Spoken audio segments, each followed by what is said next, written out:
You are not going to get rich by renting out your time. You must own equity, a piece of business to gain your financial freedom. This is a line from Naval Ravikanth's very famous tweet, How to Get Rich Without Getting Lucky. If you don't know who Naval Ravikanth is, he is an entrepreneur and an investor who found multiple companies like AngelList. And in this video, I'm going to break down his tweet and let you know how you can apply those ideas in this modern digital era and hopefully get rich as well. Seek wealth, not money or status. Wealth is having assets that earn while you sleep. Money is how you transfer time and wealth. Status is your place in the social hierarchy. This is the case with most people. They either chase money or status. People want well-paying jobs and promotions that gets them more money. They want to buy that flashy car, that big house that increases their status, and even parents want their kids to do well because that increases their status among their social group. There is nothing wrong with wanting to have that big car or that big house. We all want that, right? So the real question is, are we really seeking wealth or just money and status? Ignore people playing status games. They gain status by attacking people playing wealth creation games. Now, what is this wealth creation game? How can you actually generate wealth? You can only be wealthy by building long-term assets that can give you long-term financial security. So this includes building a product, writing open source code, teaching, investing, solving hard problems for others, etc. In this long-term game, your wealth is going to increase eventually because the code you wrote keeps on running, it keeps on giving value to its users. The product that you build keeps on selling itself because it solves the problems for the users, and eventually the compounding kicks in and it will drastically increase the amount of wealth you can generate. Now, most people think that wealth or getting wealthy is evil. Understand that ethical wealth creation is possible. If you secretly despise wealth, it will elude you. People usually tend to have a negative attitude towards people who are rich or wealthy. They think that if they have made it in life, if they are successful, it might be through some shady businesses, or even their parents might be very, very wealthy. They also think that money is the root cause of all evil and still drink alcohol. For me, that is far more evil than being wealthy. The more you think that being wealthy is bad, the chances of you being wealthy will also decrease. To get anything in life, whether it be wealth, health, or relationships, you need to have a strong desire for them first. Now, in the next part of the tweet is where Naval really deep dives into the strategies behind getting wealthy. You're not going to get rich by renting out your time. You must own equity, a piece of business to gain your financial freedom. If you are in a job, you don't have control over the amount of money you make. In a job, you basically trade your time for money. But this time that you have is finite, it's limited. But a business can scale 10x or 100x or 1000x faster with networking effects, implementing new technology, or branding. This can be your business or someone else's business that you invest in. So if it grows, your slice grows along with it. Imagine this: a graphic designer can bill his clients 3000 rupees per hour to deliver a project. That's it. But a software like Canva keeps earning on every new subscription that they get 24/7 worldwide. The graphic designer only has limited time. He can only manage few clients, but Canva can scale infinitely and reach more and more people every single month. You will get rich by giving society what it wants, but does not yet know how to get it at scale. This means that solve problems that people face and get your solutions to millions of people. You cannot be poor if your solution impacts a million people. So the first step is obviously to find these burning problems that you can solve. For example, here is a burning problem. You want a ride, but you don't want to wait for cabs hoping that it stops. So you just use Uber's app and its driver network. If you want to listen to any music anytime, you no longer need to buy CDs. You just have to use Spotify. Now, once you understood the burning problem that you want to solve, you need to solve it at scale, which means you need to build solutions that replicate themselves, which can be writing code, which can be digital content that people can consume, or even a franchise system. The benefit of this is your income will be no longer dependent on the amount of work or the work hours you put in. And that is the only way to let the compounding happen in long term. It is easier to scale a software to millions of people. You can just do that with a few clicks. But when it comes to a service, if you want to scale it to millions of people, you need to hire a lot of people to do that. Pick an industry where you can play long-term games with long-term people. Don't chase this quick money me like affiliate marketing or drop shipping. It's not that you cannot make any money out of it. You can actually make good amount of money out of it. Actually, I had made my first 10k dollars online using affiliate marketing. The thing is, in business models like affiliate marketing or drop shipping, we usually think very short term. In whatever connections we make also will have that similar mentality. Building anything of value, building anything of meaning like a business will take exceptionally longer amount of time than you expect. In that case, you will have to optimize your reputation and safeguard your relationships for the long term game. The internet has massively broadened the possible space of careers. Most people haven't figured this out yet. 8 billion people in the world can start 8 billion businesses with internet. Yet most people don't use it to its potential. You can now set up a Shopify store in minutes and sell your products worldwide. You can use social media to grow your business by posting content or showcase your skills for businesses to hire you as a freelancer. Or even just post videos to grow your audience which can turn to customers later. You can even run ads online to get more customers, all with the power of internet. Now, if you have a business and want to grow it with social media content, you can click the first link in the description to schedule a call with me. Play iterated games. All returns in life, whether in wealth, relationship or knowledge, comes from compound interest. You don't get jacked by going to gym once every month. You get jacked by going to gym at least for 30 minutes consistently and learning and optimizing your training strategies based on your needs. You need to be consistent for long enough for its effects to kick in. So you need to choose games like this where today's small wins will lead to tomorrow's bigger ones. If you are a freelancer, instead of chasing this one-off freelancing gigs and clients, you can actually build an educational product or even build your personal brand online, in which case your royalties and the audiences will stack up over time. Another example of playing iterated games is content creation. So every video you post or every tweet or post you write will attract viewers. A library of 100 pieces of valuable, useful content will help you get more attention, get to more people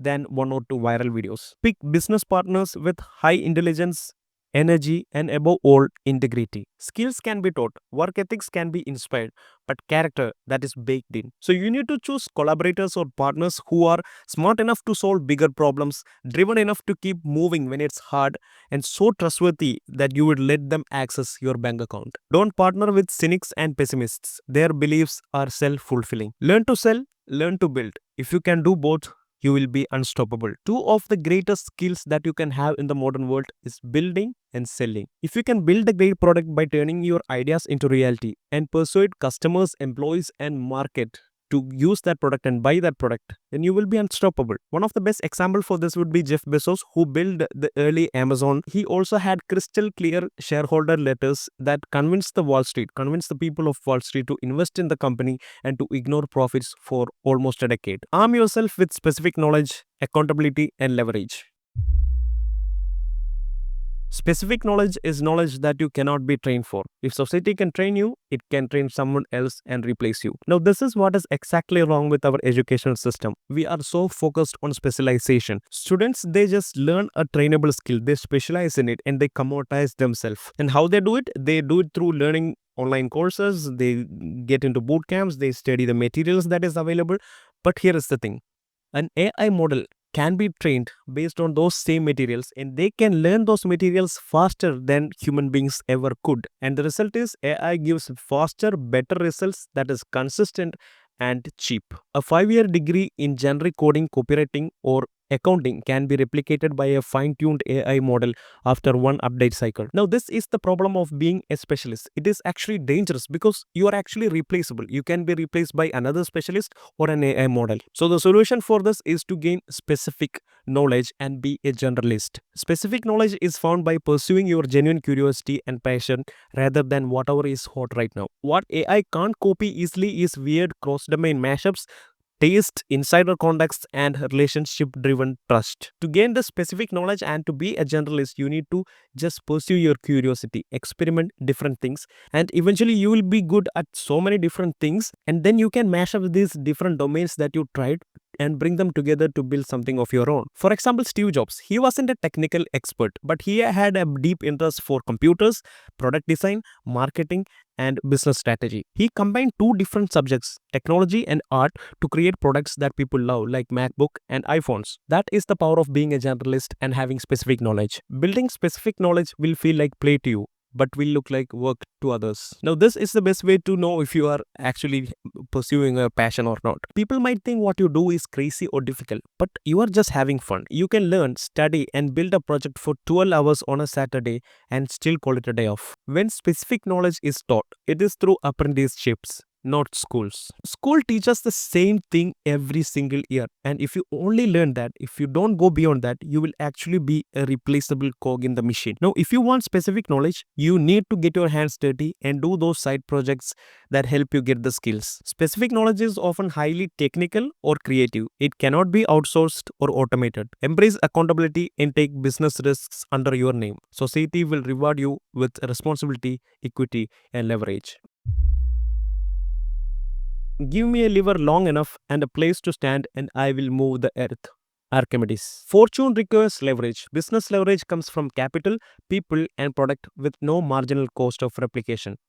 That is code and media. Capital means money. Businesses having more money can get more customers and beat competition. Labor means people working for you. It is the oldest and most fought over form of leverage. Labor leverage will impress your parents, but don't waste your life chasing it. The problem with capital and labor is they are both permissioned leverage, which means someone has to give it to you. Everyone is chasing capital, but someone has to lend you that money. Someone has to invest in your company. Similarly, in the case of labor, everyone is trying to get more people to work in their company, but someone has to follow you. Code and media are permissionless leverage. They are the leverage behind the newly rich. You can create software and media that works for you while you sleep. With code and media, you can just build this once and you can sell it 100 times. An army of robot is freely available. It is just packed in data centers for head and space efficiency.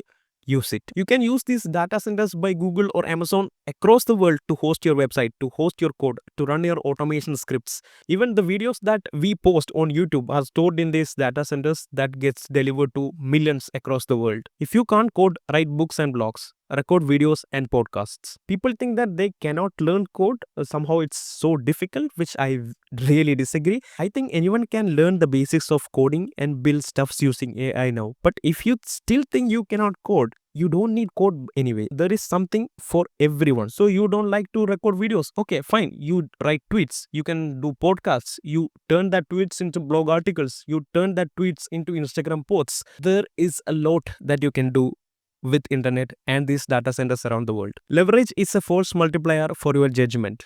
Judgment requires experience but can be built faster by learning foundational skills. If you have a good judgment or choose the right problems and take the right actions at the right time with leverage at your side, then the results that you get will be 10x, 100x, or even 1000x. Foundational skills like probabilistic thinking, clear writing, and emotional intelligence can only be acquired through failures. No one is born with these things. There is no skill called business. Avoid business magazines and business classes.